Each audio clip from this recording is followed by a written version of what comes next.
We are back for another season of the Maine Celtics podcast. Welcome in, folks. Brendan Glasheen welcoming in our new guest, our new analyst in the booth this year for Maine Celtics basketball. His name is John Scheinman. We'll get to John in just a second here. We're excited to be with you again on the Maine Celtics YouTube page. Please like and subscribe to the channel. We will be with you a lot more than last year. Last year was sort of our guinea pig season.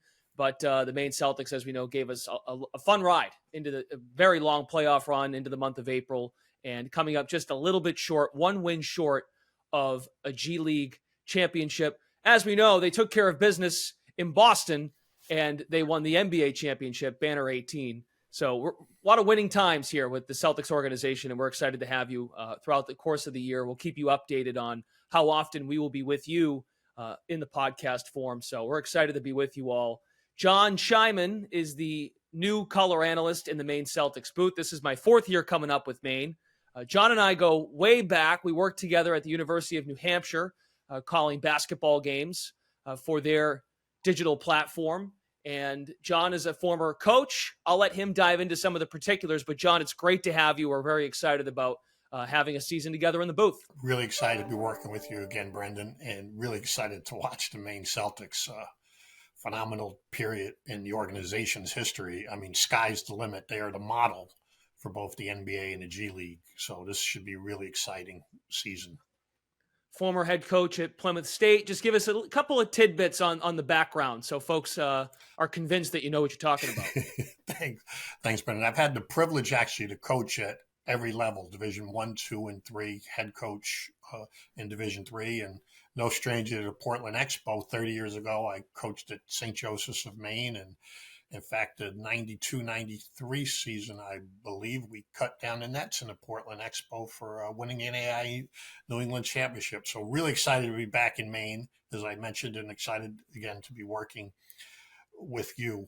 Also, most recently been a volunteer assistant coach for 12 years at New Hampton School, and I've coached a host of G League players and have coach people that are coaching in the G League right now. So pretty exciting. Looking forward to this opportunity to work with you again.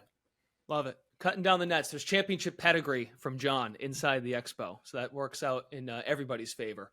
So the purposes of our episode today is to kind of get to know the team. We know some sure things. There are some things up in the air, but that's the nature of the biz. Boston's off to a good start, of course, at the NBA level. And we'll get to chat with our featured guest this week is the first year analyst and a first year head coach, Tyler Lashbrook, who comes from Boston. He was in a developmental role, a player development role with the NBA team last year. Now he is with the G League team, getting his first crack at head coaching. Tyler Lashbrook is our featured guest on episode 1 of season 2, Maine Celtics podcast. So what we'll do is we'll go through the roster, and it's better to start with what we're familiar with. And we're going to have a few familiar faces, John, returning to the Expo, most notably a 22-year-old who is a veteran now in the G League, and J.D. Davison, the combo guard. He'll be a guy bringing up the ball quite a bit this year for Maine. Had a good season, a great season, 21.5 points per game last year. He was right around the top of the league for most of the year, showcase regular season in assists. We're expecting big things out of J.D. Davison. He continues to come out of his shell. The confidence is just oozing from this young man. Confidence is oozing. He's grown every year. Hard to believe that he's only 66 points away from being the all-time leading scorer in Maine Celtic history. That's pretty exciting, too. Looking forward to watching him. But he said this, and he'll speak on this a little bit later in this podcast. He wants to improve his leadership and be a leader. He's really excited about the opportunity. He was very excited about winning a championship ring with the parent club and couldn't stop talking about that. The thing for me about JD, continue to grow from the three-point line. Last year during the regular season, he shot only 26% and improved in the playoff to 31%. So as he continues his growth, I'm sure that's something that the coaches will talk to him about, and Coach Lashbrook will work with him as he becomes a complete player. Yeah, it's pretty incredible considering he was in a sixth-man role at Alabama and took on pretty quickly took on a leadership role given his position, but he learned from Denzel Valentine going back a couple years ago. And then last year with having so much mixture in the roster with your Cadas and your Walshes coming up and down, and then also integrating another piece who we'll talk about in a moment in Drew Peterson. This will be his first full season with Maine. JD, yes, did get his championship ring at opening night a few weeks ago. And as John teased a second ago, we had a chance to join some of the Maine Celtics at the Auerbach Center. The Celtics were on the road, so Maine had a chance to work out at the Celtics practice facility. JD Davison, he got the taste of what the championship is at the NBA level, why he feels it's important to get it done in Maine. Definitely a big part of what we got going on now. A lot of guys started in early August, just here grinding, trying to get back to where we was last year. So try to get over that hump is a big deal for us in Maine. So coming off an all NBA G League third team nod, JD Davison, I'm glad you mentioned the shooting, and we know how important the three ball has become at every level, particularly with the Celtics right now, number one in the league in 3-point volume, but how they space the floor. It's a tough rotation to crack, as we know, in Boston, but it continues to peak open for Davison. And who knows, there might be situations this year where JD's going to come up and down, and he did that last year. John, I'm curious if the challenge as a point guard to have to now, especially in this league, how you're challenged each and every year to work with a new roster. And that's basically what he's going to do here again in Maine. Correct. Well, that challenges, but the game's pretty global and people are used to playing. And the great thing that the Celtics do is from Maine to Boston, the system's in place. They know what they want to do. And as you mentioned, the Celtics shoot at the three ball as well as anybody in history of the game. And JD is going to thrive in that as he continues to grow, wants to get better. The other thing we didn't mention, he has the capability every time you watch him play to be a stat stuffer and not just scoring. And those guys are fun to watch.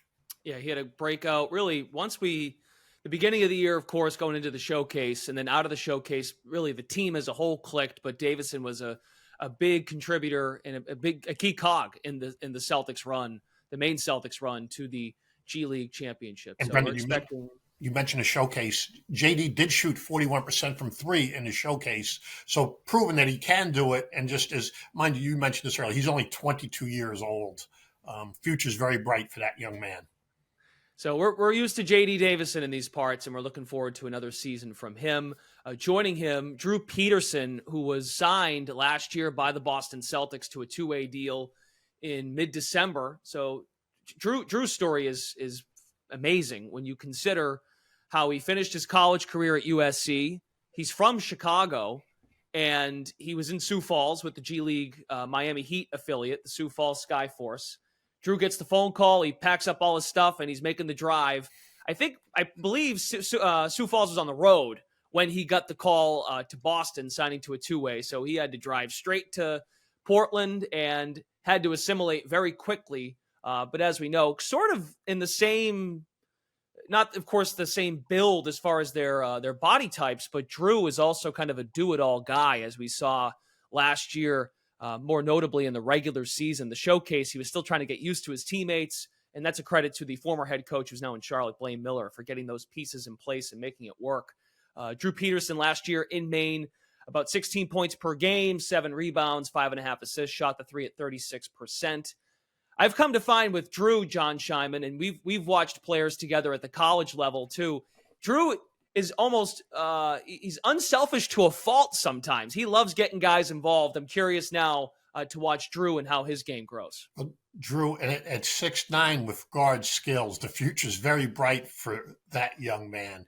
He literally could do it all on the basketball court. And as you mentioned, Brendan needs to just get a little more selfish to develop the offensive end of his game. Something that he talked about and the coaches talked about a lot is also to gain a little more weight/strength. That's his own self-analysis of himself, and we're looking for him to grow with that as well. But, and the ability to guard 1 through 4, the ability to play all 5 offensive positions, his ability to pass, he's got a lot of potential to be a special player.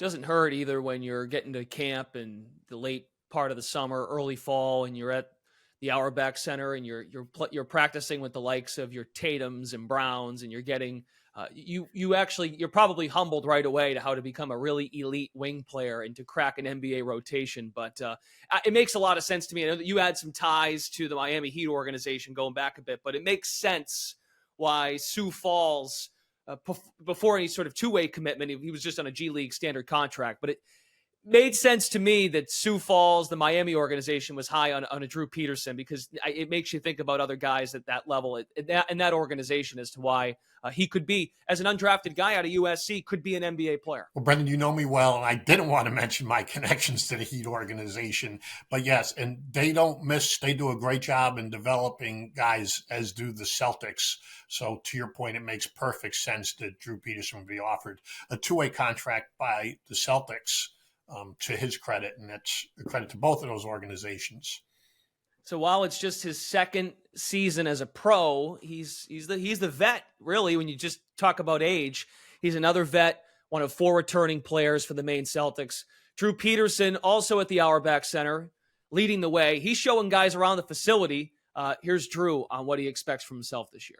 Yeah, I'm trying to help, be a primary ball handler for the team, especially as, obviously with understanding how this goes, guys will be out certain days. JD could be up with Boston, depending on who's here and who's not, who's playing, who's not. I'm going to have to fill a multitude of different roles. So I think that's what Boston expects of me, be able to play, 4 different positions on the court. So I'm looking to help in any way I can, but obviously fine-tune the shooting, the dribbling, and understanding what it takes to become like a lead guard. So as you mentioned, the idea for Peterson now having familiarity with the system, what Boston expects of him. Really, the other word is I've heard this word a lot from JD and Drew, just being around the guys here these last couple weeks, getting ready for the season. The familiarity with the terminology, which Drew had to learn on the fly last year. And now, if he's got that down, playing multiple positions, given his frame and his IQ level, that's something that's going to be fascinating for us to watch on a night-to-night basis. Looking forward to that, his growth with that. And the hard thing, as you mentioned, Brendan, is the nomenclature in each system. Basketball's basketball, but each team calls things differently, and each team has what's really important, point of emphasis differently. And as you move around, that's really important. The quicker you pick that up, leads to your success in a game of basketball. From the transfer portal to AAU, guys are used to playing in a lot of different places pretty quickly. To your point about Drew packing up and moving across the country.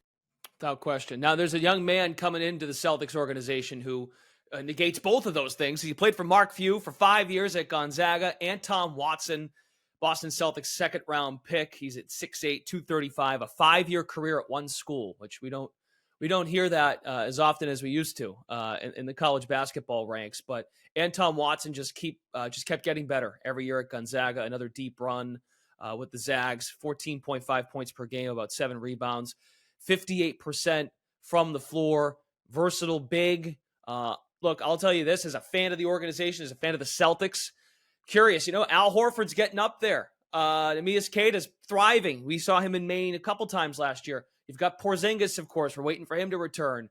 That front court in Boston, Luke Cornett has been a fantastic story, seeing his emergence in the G League and now finding a comfort role in the Boston rotation.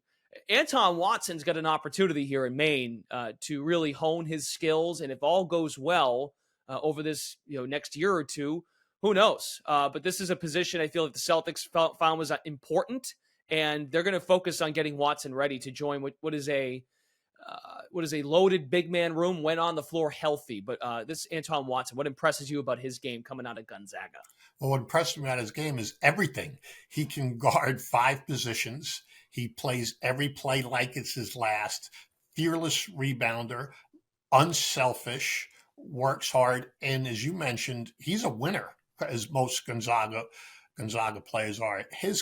He can be the point forward. His sky's the limit for this young man, comparable to someone else on another team in Draymond Green. That's tall praise. He has that skill level, that potential.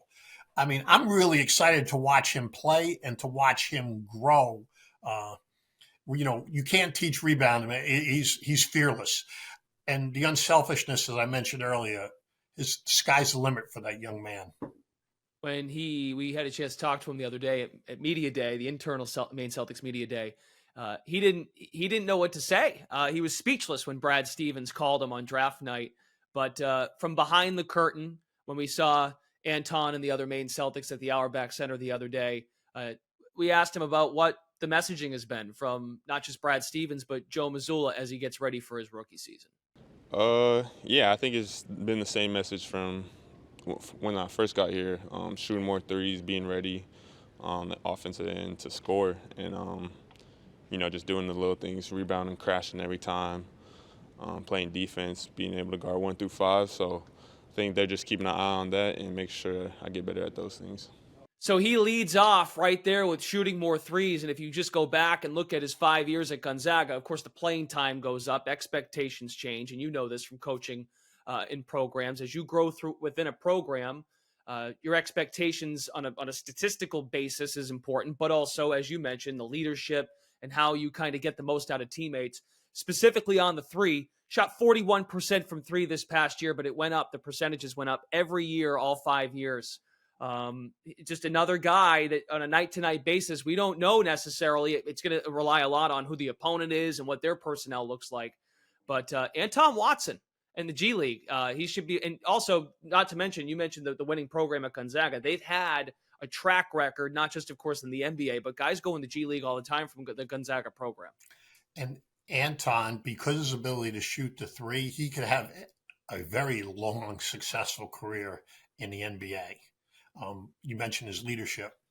Most coaches believe that player-led teams have the highest ceiling, and Anton is a leader, and that was proven by his success at Gonzaga. Okay, very good. So those are your 3 two-way players. We didn't establish that from the top. The 3 two-way Celtics that will be up and down. They're under team control with the two-way contract. So J.D. Davison is on a two-way for a 3rd straight year. Drew Peterson picked up midway through last year, and now the addition of Anton Watson, a 5-year forward out of Gonzaga. So those guys are going to be some of the household names. We figured we'd lead with those.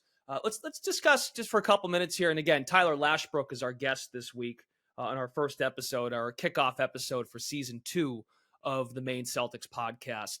This young man is somebody who he's going to bring the energy every night, and that would be Jay Scrubb, who was on a 2-way contract last fall with the Maine Celtics, and then a catastrophic torn ACL that held him out of last season. But he's tore it up in the G League. He was with the Lakeland Magic, now known as the Osceola Magic of the Orlando Magic organization. Guy's a bucket, can put up points, 23 points per game in his last full season. Shot the ball at 47%, 4.5 rebounds. Jay Scrubb's going to be a fun guy to watch, and I think he's going to become a fan favorite very quickly. He can score, as you mentioned, Brendan. The biggest question for him is how he recovers from the injury. That's everybody's question. I mean, in a nutshell, he can play. He was drafted out of junior college, the first player drafted out of junior college since 2004. That says something about that young man's game, and he's overcome a lot of obstacles in his career that he's publicly mentioned, just transitioning from program to program, and really looking forward to watching him play this year. And as you mentioned, he's a bucket. He could flat out score, and hopefully he successfully returns from his surgery, devastating injury, as you mentioned. Fun to watch. Yeah, he's going to be. I hurt for him because he had such a good summer last year going into the fall.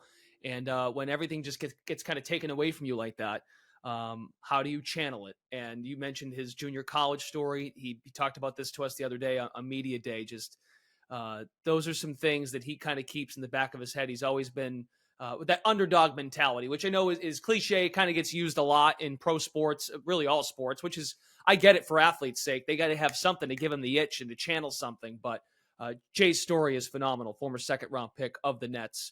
And he is destined for a big year, we think, in Portland. And like I said, I think he's going to be a fan favorite. Now he's got to go up against another guy who had his season cut short due to an injury.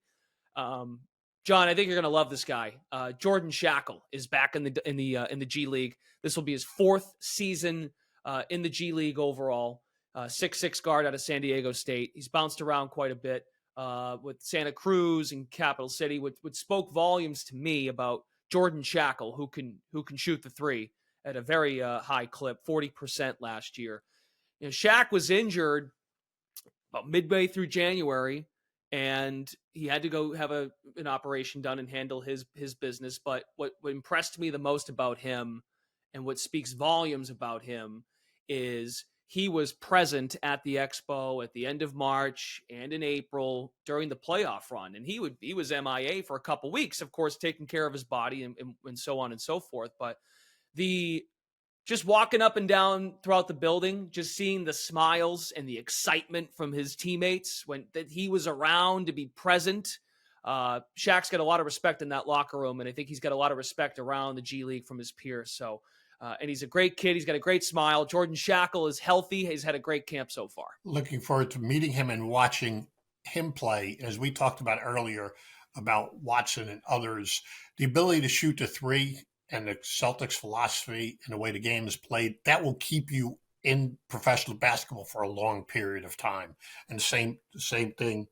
I hope he recovers fully from his injury. And you mentioned San Diego State, and Brian Dutcher does an unbelievable job teaching kids how to play defense. And interesting about him, both his parents played at USC, and he was recruited by USC and shunned them. He wanted his own identity. So looking forward to watching him play and filling up the nets from distance. Yeah, Shaq's a lot of fun to watch. Him and JD hit a rhythm too in the showcase portion of the year. And when Shackle went down, they made some tweaks to the roster, as we know, to make a run to the finals. But in real time, we're thinking, if Shaq's out, that's a big missing ingredient for the Celtics. Okay, so we know Neemias Queta is tearing it up in Boston. I don't think we're going to see much Neemias Queta this year in Maine. I think that's pretty obvious at this point. He's been getting minutes in crunch time and closing out games for Boston here in the early part of the year. So in comes another big guy, and we had some mixture. Kyler Kelly was a great story last year for Maine. Had an unbelievable regular season as a defensive stopper, blocking shots, was top 5 in the league in block shots consistently throughout the year. James Banks turned into a fan favorite as well. So where's the size coming in? We got all these guards. In comes Dmitro Skapintsev, nicknamed Demo. A couple years in the Westchester Knicks organization. Originally from Ukraine, spent last year with Westchester, even the season before. He's another guy who can, he's blocking shots, about a block and a half a game, 53% from the floor, 10 points, 7 boards. Skapintsev, he's going to have an opportunity. I think to put it simply, John, as a big guy running up and down with these high flying guards. Correct. You don't have to know a lot about basketball to look at the roster and see that he will have immediate impact being a 7-footer as the rest of the guys are flying around.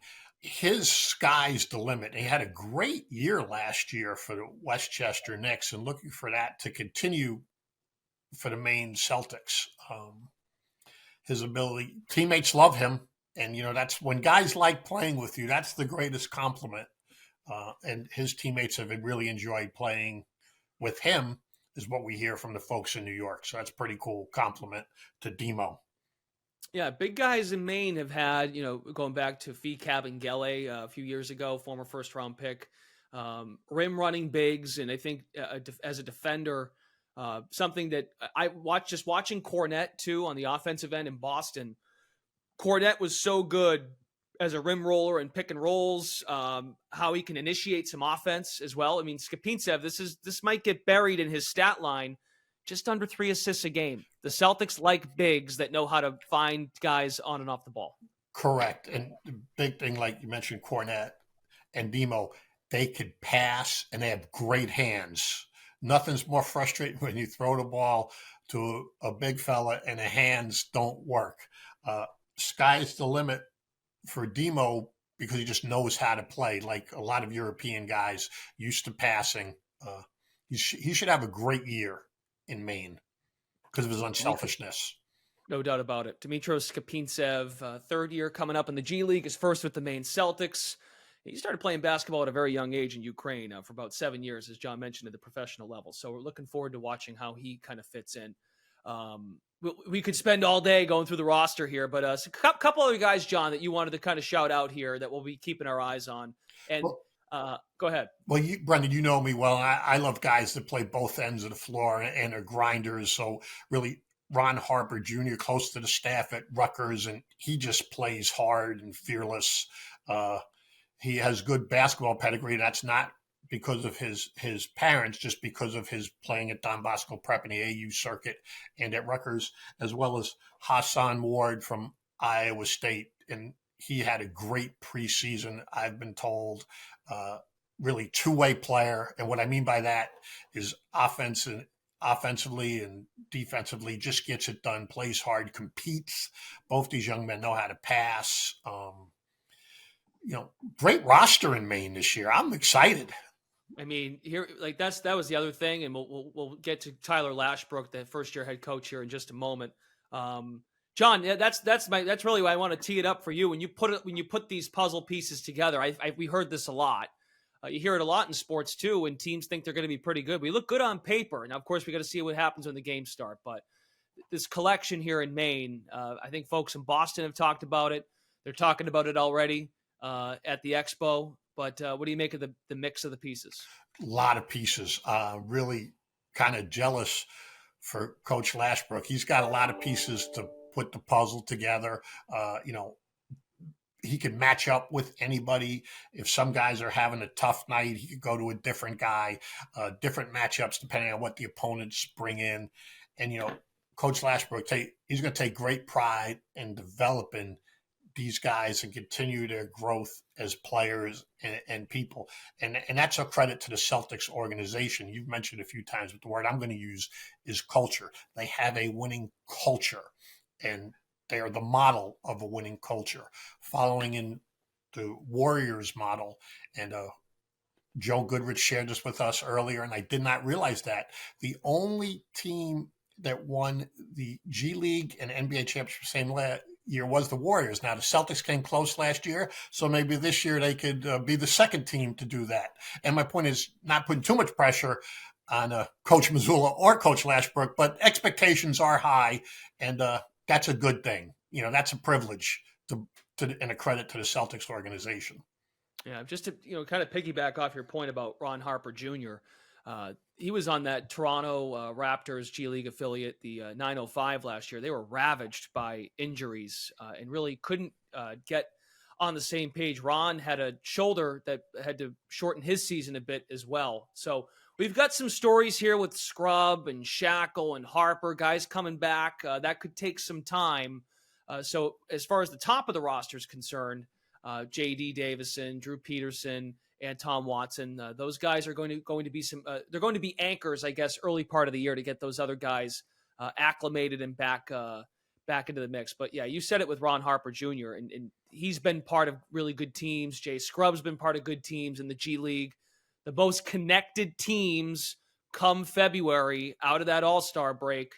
Those are the teams that go on and make a run, because there were teams last year in last year's postseason in the G League that were 5 or 6 seeds that got all the way to the conference final. So as Maine witnessed with Long Island last year in the Eastern Conference final, they ended up playing a team in Long Island as a 6 seed that beat the 1 seed Osceola, and that paved way for the Maine Celtics to get home court advantage in the G League finals. So, all right, well, there's your breakdown so far. The roster, again, we're going to have conversations like this throughout the year. And once the games start, we're going to have some games to sink our teeth into. But we got to do something. We got to do a show today, and we've got to pick it apart for what we can. So let's get the head coach on the podcast. As we normally do, we'll get the head coach on the first episode. Here is new Maine Celtics head coach Tyler Lashbrook. Introducing the 10th head coach in Maine Celtics franchise history. He's joining us now on the Maine Celtics podcast. Tyler Lashbrook, familiar with the Celtics organization. Folks, he comes from Boston after 1 season as an offensive assistant, player development coach on the 2023-24 championship season. A long tenure with the Philadelphia 76ers, some experience in the G League as well, in the Sixers organization, but his second year in the Celtics organization. Tyler, thanks for being here. How are things going? Yeah, thanks for having me. It's been a fun couple of first few weeks. Tyler, a lot like the former head coach of the Maine Celtics, Blaine Miller, this is a first opportunity for you to be a head coach at the professional level. Just when you took this job, when you were appointed the opportunity from the organization, from the likes of Brad Stevens, Joe Mazzulla, the rest of the Celtics organization, what kind of went through your mind about how you'd like to embrace this?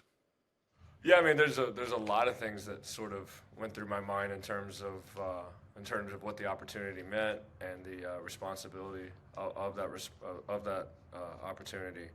And then I had been the head coach of the summer league team a few years ago, so I actually was able to have a little bit of a head start in terms of understanding how to like game plan a training camp. And so my mind almost went directly to training camp, like as soon as I had got the job and how I wanted to do it. How we wanted to put the staff together, and how we wanted to coach the staff and get the staff ready to sort of own some different parts of the game. And so, yeah, my mind went to staff, it went to practice, it went to camp, it went to the players, all that stuff. And it's been a pretty fun first few weeks. Yeah, I'm glad you mentioned staff because there are two returning assistant coaches to Portland. Steve Changang and Taj Ridley are both back in Portland on the staff, with Steve now appointed as your associate head coach. And then you bring in some other additions to the staff: Landon Tatum, Brendan Baker. If you could dive in, how do these other pieces connect to help make your job easier as far as coaches are concerned? Yeah, sure. So Steve and Taj are a big part of it. Steve obviously is the associate head coach, and he sort of assumed that responsibility, and I've been leaning on him in a lot of different ways in terms of what we're doing day to day and how we're installing and implementing things, and he's had a really big voice in camp. He does a great job with his relationships with the players and his understanding of both sides of the ball. He's been really, really helpful. And then Taj has been sort of managing our player development from that standpoint, and has done a really good job of sort of organizing us and getting everyone on the same page and keeping us tight. Landon obviously comes with a lot of experience. He had a pretty good run with the Washington Wizards, and so he's got a lot of NBA experience, and he also had been an associate head coach in the G League as well. So that was a big role that he had taken on, and I was excited to have with me. And then Brendan was a part of that OKC Blue team. He was on that staff and sort of learned some good things from them, and is bringing some of that stuff over to us. And he's taken over the video responsibilities, and I've been really thrilled with the stuff he's doing. And then we also have a coaching analyst, Jackson Hett, who's a local kid who's been really, really helpful for us. So the staff's been great from a coaching perspective, and then we also have what I believe is the best support staff in the G League. And those guys, YL, Noah, Louis, those guys have been incredibly, incredibly helpful. And that's not even to go without saying that all the help from Dewan, and then obviously Jarrell is our GM. I've been leaning on Jarrell quite a bit. So I've felt very comfortable from the jump just with who I'm surrounded by, and we'll continue to lean on those guys. Yeah, some great people you just named. Brendan Baker being with OKC, he's on the good side of things now, even though they got the best of the Maine Celtics in the G League Finals last spring. When I saw you, I've met you now a couple times. We saw you in Boston at the Auerbach Center, a chance to get the guys out on the court. In Brighton at the practice facility. I think someone asked you about Joe Mazzulla and your relationship with Joe when you got named the new head coach. Joe said that you excel in relationship management and communication. You don't have to share. You can share what you want to share as far as your relationship with Joe's concerned. But what have you learned most from Joe, seeing how he's ascended in his role in Boston? Yeah, I've learned a lot from Joe, and felt really comfortable. He did an amazing job of making me and my family feel comfortable, and not just me, but everybody that was on his staff last year feel really comfortable in their roles, and given us a lot of direction of like what he wanted us to do, and sort of gave us these avenues for us to own and take ownership in. And so obviously part of the coaching staff management that I'm trying to do here in Portland is sort of based on the stuff that he does, because I've seen how much impact it has on the coaches and the support staff when you empower them and give them stuff that they can own and take ownership in, and then that always ends up bleeding down to the players. And then I've learned a lot from him tactically in terms of what we want to do strategically from game to game and how do we game plan. And then I've learned a lot from him in terms of how do you manage people, players, staff, all that stuff. And so we've tried some different things early on here to sort of engage the team and get the program sort of started on a foundation where they're ready to compete and they understand that they're willing to do it for each other. And so some of that stuff I've learned from Joe. Sure really helps, too. Again, Tyler Lashbrook, first-year head coach of the Maine Celtics. He was with the Boston organization last year. So you have relationships built already with J.D. Davison, Drew Peterson, even Jay Scrub, who was injured last fall. But Jay, I remember doing the media day this past Friday at the Expo. Jay said nothing but had glowing reviews for you and exactly that, how you connect with players. I think fair to say another person you've been well connected with as far as your coaching ranks are concerned, Brett Brown with the Philadelphia 76ers. Brett is a South Portland born and raised. He went to Boston University, but Brett's got ties to the area. You've got ties to Brett, had a nice run in Philadelphia. What has he taught you about coaching and bringing you up through the Philadelphia organization and more specifically connecting to the community of Maine? Yeah, I mean, I've leaned on Brett a lot over the last 10 years or so, just in terms of life, in terms of coaching, in terms of just everything. And I don't think there was, aside from maybe my immediate family, there's probably nobody who was happier that I was going to be the main head coach than him. Awesome. And his everything from him was just immediately like, you're going to love the city. These are the areas you should visit. And one of the things that I saw him do and took from him was he had sort of built this like coaches clinic that he had done in Philadelphia, and I think we started off with like 20 coaches, and then at the end of it we had somewhere around 1,300 coaches who would come and see a practice and watch him coach and learn from him. And so on our second practice we tried to implement something similar where we invited some local high school and college coaches around the area and had them come to a practice, and then were able to speak to me and our coaches and a couple of our players, and so they were able to sort of learn. And I learned from Brett that like doing that stuff for your community is of the utmost importance, and was just something that I wanted to sort of take from him and implement here. It's really cool. You had a chance to speak with some folks, season ticket holders, and some of the focus of your role in Boston as an offensive assistant, player development. You also were an integral part to planning late game situations, which from a fan standpoint, media standpoint, we love to pick apart because we get excited about those kinds of plays, right? Even going back to when Brad Stevens was the coach, how he would draw something up for some of the players, then even having moments last year, early this year, Jason Tatum hits a huge three in Indiana to force the game into overtime. Like, folks love that stuff. So I think it's pretty cool that you were a big part of those kinds of situations. Anything jump out to you specifically as far as what that role means to you and Sure. how it prepared you as a head coach now in this role? Yeah, no, that's a great question.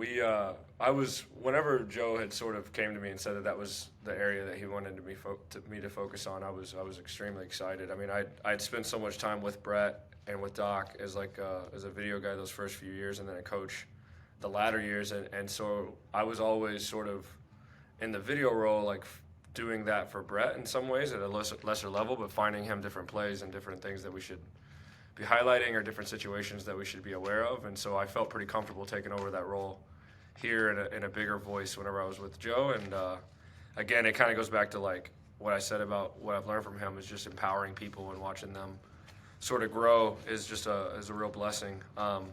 In terms of the late game situations themselves, one of the couple of things that I've learned is just sort of like really being well studied on what teams do at the end of games, because for the most part, teams will have philosophies in terms of whether or not they maintain their matchups or they switch their matchups or they maintain 1 through 4 and switch 5.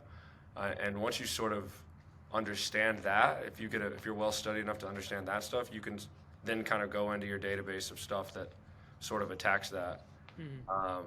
And so that was one of the things that I tried to really highlight, and it's helped me in this situation because even through camp now, we haven't had a ton of late game practice, but I feel pretty comfortable in it whenever I get to it. And so that'll be something that we start doing over the next couple of days. but I didn't feel like I needed to come in and start doing that immediately. I'd already had a decent amount of experience in that. I needed to do some other stuff first. So Love that. I mean, I should have mentioned, even when Doc was in Boston, the Doc Rivers ATOs were always, those were memorable in the championship DVD going back to 2008, and how those guys were so connected. And that speaks to what you've brought to the table in Philly and in Boston as far as your ability to connect with players. I would also, I'm just asking out of curiosity, would the Peyton Pritchard before halftime or end of quarters, does that fit your criteria as well? that's more of probably a full coaching staff thing, and obviously also with Peyton. Like Peyton has the pride where he doesn't, shooting a half court shot and missing it, he doesn't worry about getting that 0 for 1. Like it takes a lot of humility from him to say, no, I'm going to take this challenge on and do it. So that's a Peyton thing, and then end of quarter sort of like substitute management thing. Okay. Just trying to throw you one there, but you were honest. I give you credit for that.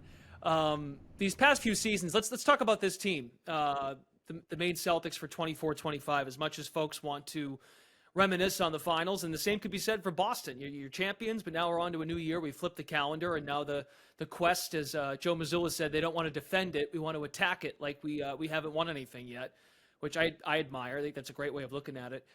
Maine, for Maine's purposes, they've always had, these last couple of years, this is my 4th year with the team, they've had a veteran guy in the building, such as Tony Snell last year, 2 years ago. Denzel Valentine was, I thought, a really nice player for J.D. Davison to learn from, in terms of a locker room, floor general, etc. Is there someone in these first few weeks of camp, even dating back to when you guys were getting going in the late summer, early fall, is there someone that you've seen take a mentor / leadership role here in training camp? Yeah, I've seen it from a bunch of different individuals in their own ways. Obviously with our two ways with Drew and with JD, we talk especially with JD about being a leader and what his voice means. We don't necessarily have a long-standing NBA veteran quite like that, but we do have some guys with some really good experience. So Jay Scrubb has had some really good NBA experience and some really good life experience that he can share to our guys. You see it with Ron Harper, who's spent some years in the G League. Mm-hmm. And then I would say the other two guys that have really stood out are the guys that were here last year. So Jordan Shackle and Don Carey have really sort of taken a leadership role on the court. And you don't often get this much continuity in terms of having players in the G League who are returning. And so to have Don and Jordan who sort of understand the language already and are comfortable playing in that system, I think that those guys have really shined. And those guys we have a pretty mature group, which is fun. I would agree. After just talking to him on Friday last week, it's a pretty well-spoken group too that kind of gets what they're signing up for. And Harper and Scrubb more specifically, I know Scrubb was with the team last year before the injury, but two guys that kind of get it as far as like, if you want to make a run, especially in the G League, the most connected teams come March and April tend to April, of course, being the finals, but in February and March, if you're connected and you're playing the right way, which we saw last year with Maine, you can go a long way. We on this particular episode, it's our first podcast episode for the Maine Celtics podcast, so we're diving into the roster. We're trying to figure out who's who, how it fits, etc., and that's part of your role, of course. We discussed the two ways. You mentioned Drew, mentioned JD, two returning players, and Tom Watson. Folks are excited about him and how he comes in and fits from Gonzaga. But as you know, part of your role, and I've seen this happen with Jarrell, with Barlow, with Blaine Miller last year, there's going to be some guys are going up and down. You get some last-minute info. Hey, you're going to be with so-and-so, but you're not going to have so-and-so. There's always that balancing, juggling act with the roster. So who are some other guys, and you mentioned Scrubb and Harper, how about some other guys that you expect to step up if and when there are absences from your two-way guys? Yeah, I think before I answer that question, I think part of the job as the head coach isn't just to coach the two ways; it's to coach guy 1 through 15. Great, yeah. So we've been trying to be really mindful of spending a lot of time with every guy because in these situations, and we've talked to the team about this, that you never really know when your number is going to be called and you need to be ready. I want to feel like, from my perspective, that I've spent time with them and can trust them. I would say Don and Jordan have stood out in a lot of ways. Eric Gaines had a really big game today, a really big day today. Hassan Ward has been pretty impressive in his ability to sort of make things happen. Tristan and Aruna obviously is a talented kid and about all the right things and works hard. Those are all guys, and then even with London Johnson, we've been really working with him early and trying to help him in his development. So we've really been spending time with everybody, and to me, like, if we continue to just give those guys the amount of development and attention that they need and that they deserve, I won't be surprised when any of them step up, because that's sort of what's expected. Being John Scheinman will do TV with me this year as well. We're TV guys, so colleagues of ours are Drew Carter and Brian Scalabrine. They do the Celtics broadcast. Scal has been singing your praises. He loves your team in Portland. He's excited about you. He's excited about Maine. What do you make of the hype about your team being? I mean, you look at your team on paper; it's a very talented team. What would your response be to that? Yeah, I'm excited about them too. Okay. I'm excited. I'm excited about the group of people that we have in this building. These guys, for that first week, we really asked a lot of them physically. Some of them had said that it was one of the harder camps that they had been a part of. And one of the messages that we tried to give them is that in order for them to get to where they want to go, they have to train harder than the game. And so we approached that first week with that mindset and sort of started building that foundation of that mindset of we're going to compete at all times. And so I was really, really pleased with the group's just overall competitive level and their competitiveness and their ability to do and live by the right things. This week has been a little bit more about teaching so far. Today was a teach day. We still competed because you can't turn that off, and our guys are really responded with one of the best days of the camp so far. So I'm also excited about them. I know when I saw you last Thursday, I was impressed with how your practice went. Guys, kind of just the investment. And you said, well, this wasn't even one of our harder practices, so I'm glad you still felt that way after watching it. I think your harder day was Wednesday of last week. But that's a good sign. Having been to a few Boston practices at Auerbach Center, the parallels were there. So it felt like an NBA practice. And that speaks to not just yourself and your staff, but the buy-in from the players. And there's some, of course, that symmetry that guys like Drew and JD have brought. I want to ask you another one on JD. His third season, he's 22 years old, but now he's like a G League veteran. The offense seems to run through him. I know Drew is going to be asked to be more of a ball handler in circumstances with DJ Stewart now in Chicago. There's more opportunities for Drew being in the system for a full off season, now having a camp. Could you explain though, when it comes to JD, as far as the head coach, and you hear this, it's cliche in basketball, but you always hear like the point guard is the extension of the coach. But JD being one of your more experienced guys, and you've mentioned it to me now on this, that you've talked to him about leadership. What is the relationship like between you and JD as far as how you want that to be taken from the sideline in your spot to the court for 48 minutes? No, you can feel it whenever you're in practice and JD's on one of the teams, or you go through the scrimmage and he's not there. Like, you could feel that there's some more stuff that you have to coach, because to our guys' credit, like, they don't know some of the stuff that we're asking them to do, whereas JD's got enough experience where, like, he's looking to sort of dominate different situations, and is a point guard and a leader has been really good in our situational scrimmages. So understanding his 2-for-1s, understanding his end-of-quarter management, understanding what defense we want to be in 2-for-1s, like, and understanding how to go in between coverages and why we're doing that. Like, he sort of knows all of that and can communicate that to the team as well as I could. And so from that perspective, yeah, it's amazing to have him with me. It still amazes me that he's 3 years in and 22 years old, though. I mean, he just turned 22 too. It's crazy. I mean, considering we'd have Jordan Walsh last year, and Jordan would be like, yeah, a year and a half ago I graduated high school. And that still to this day, when you think about that out loud, is hard to process. Tyler Lashbrook, first-year head coach of the Maine Celtics. We look forward to a great year. You guys open up on the road for your first couple games this coming weekend. We'll get you in the Expo on the 15th. The Larry O'Brien Trophy is coming on the 17th, so fans get a chance to see the Larry O'Brien Trophy. But we look forward to more, and best of luck. The games get to count for real this weekend. Yeah, I'm excited. I'm just ready to get going. Thank you, Coach. Thank you.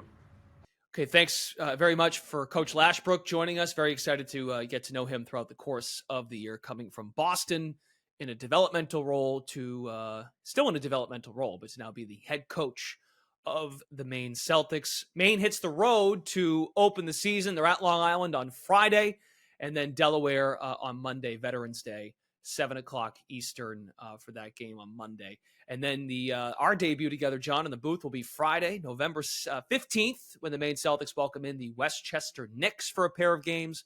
Friday at 7 o'clock.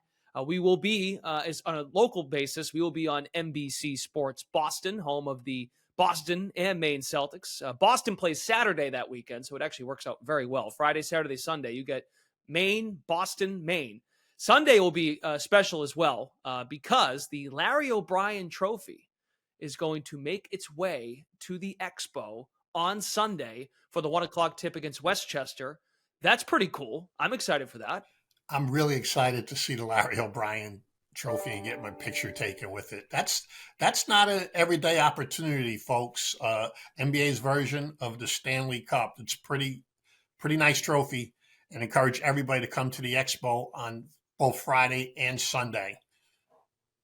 Championship energy flowing through the building. So Maine will hit the road to open the year. And then, like I mentioned, we'll be with you on Friday the 15th and Sunday the 17th. We'll be off and running in the showcase portion of the season. John Scheinman, looking forward to a fun year. Thanks for being here. Pleasure. Can't wait. Great interview with Coach Lashbrook. I'm really excited for him. The first year head coach is always the most fun. And as I shared my first year in Portland as the head coach, we cut down in nets. So here's wishing the same to Coach Lashbrook. Excellent. Very good. Okay. For John Scheinman, Brendan Glasheen, folks, please like the video, subscribe to our channel. We will be with you many times throughout the season for the Maine Celtics podcast. We'll talk to you again next time.